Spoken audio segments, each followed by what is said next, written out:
بسم اللہ الرحمن الرحیم۔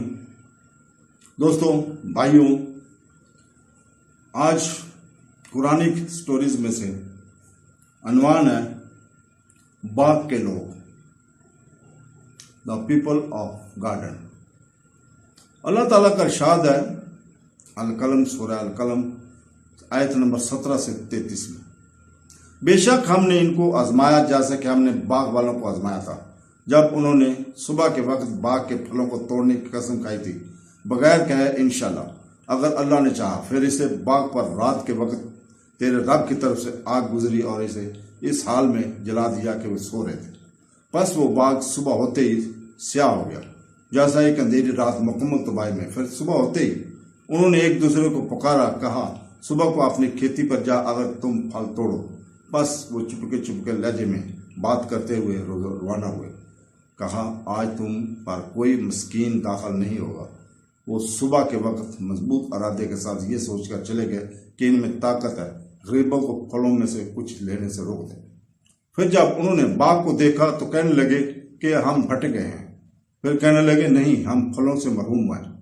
ان میں سے سب سے بہتر نے کہا کہ کیا ہم نے تم سے نہیں کہا تھا کہ تم یہ کیوں نہیں کہتے انشاءاللہ اگر اللہ نے چاہا؟ انہوں نے کہا ہمارا رب پاک ہے، ہم ظالم تھے۔ پھر وہ ایک دوسرے پر الزام لگاتے ہوئے ایک دوسرے کے خلاف ہو گئے۔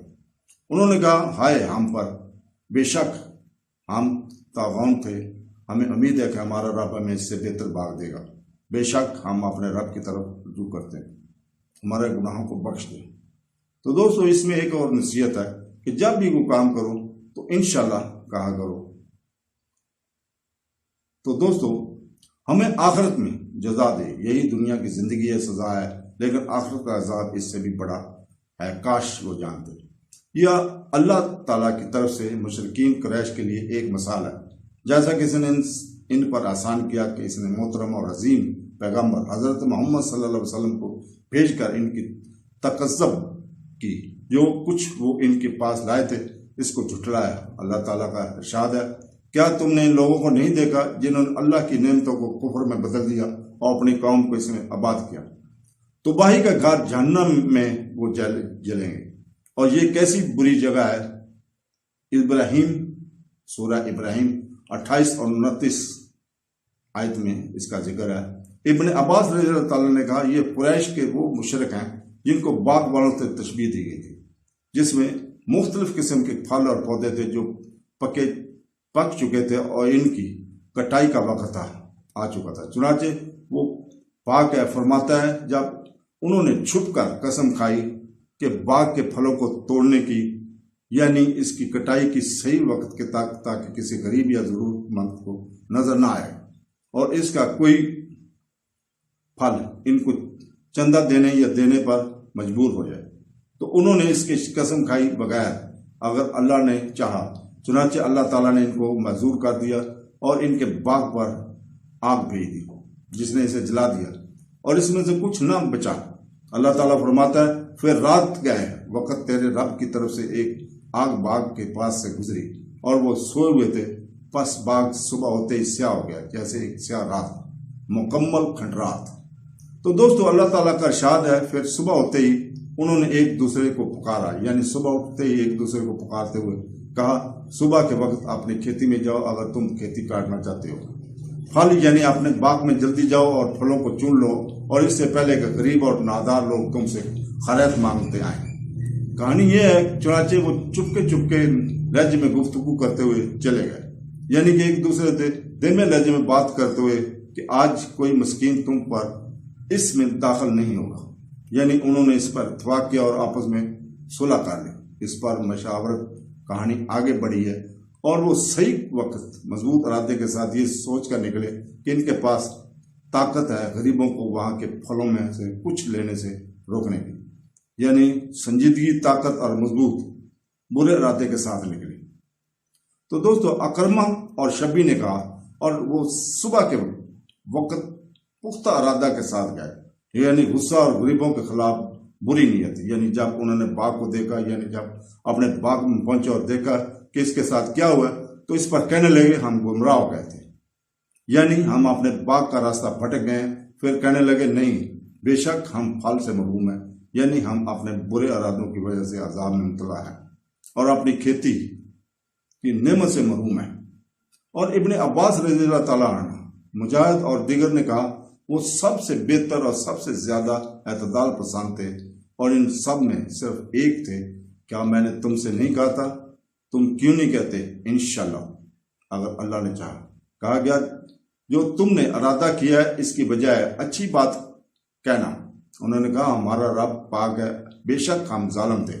پھر وہ ایک دوسرے پر الزام لگاتے ہوئے ایک دوسرے کے خلاف ہو گئے۔ انہوں نے کہا ہائے ہم پر، بے شک ہم طاغون تھے۔ انہوں نے افسوس کیا اور افسوس کا اظہار کیا، جبکہ دونوں ان کے لیے کچھ نہ کر سکے۔ اور انہوں نے سزا ملنے کے بعد اپنے گناہ کا اقرار کیا اور سب کچھ رہگا دیا۔ عرض کیا گیا ہے کہ وہ آپس میں بھائی تھے اور وہ باغ انہیں اپنے والد مرحوم سے وراثت میں ملا تھا، جو بہت زیادہ صدقہ کیا کرتے تھے۔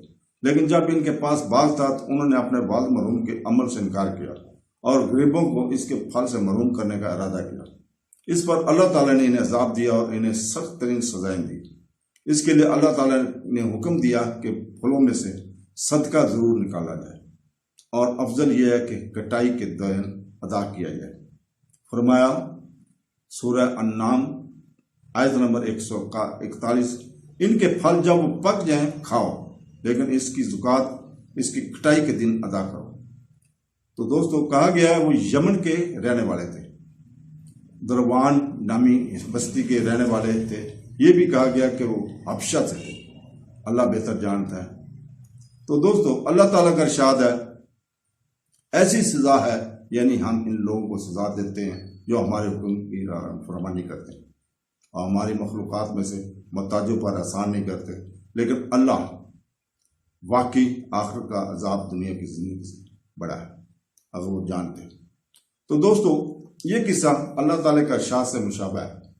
النحل سورہ النحل آیت نمبر 112 اور 113 میں فرماتا ہے، اور اللہ تعالیٰ ایک بستی کی مثال پیش کرتا ہے جو محفوظ اور مطمئن رہتی تھی۔ اس کا رزق اس کے پاس ہر جگہ سے بسر آتا تھا، لیکن وہ اس کے لوگ اللہ کی نعمتوں کا انکار کیا ناشکری کے ساتھ، پس اللہ تعالیٰ نے اسے بھوک، قحط اور خوف کا مزہ چکھایا۔ اس برائی یعنی رسول اللہ صلی اللہ علیہ وسلم کی تکذیب کی وجہ سے جو وہ اس کے لوگ کیا کرتے تھے، اور بے شک ان کے پاس انہی میں سے ایک رسول آیا تھا تو انہوں نے اسے جھٹلایا تو ان کو عذاب نے پکڑا، جبکہ وہ ظالم تھے۔ کہا گیا کہ یہ مثال اہل مکہ کی ہے جو اپنے لیے رکھی گئی تھی اور اس میں کوئی تضاد نہیں ہے، تو اللہ بہتر جانتا ہے۔ تو دوستو اس لیے ہمیں دوسروں کی بجائے قرآن اور مستند حدیث پر بھروسہ کرنا چاہیے اور عمل کرنا چاہیے۔ اللہ حافظ۔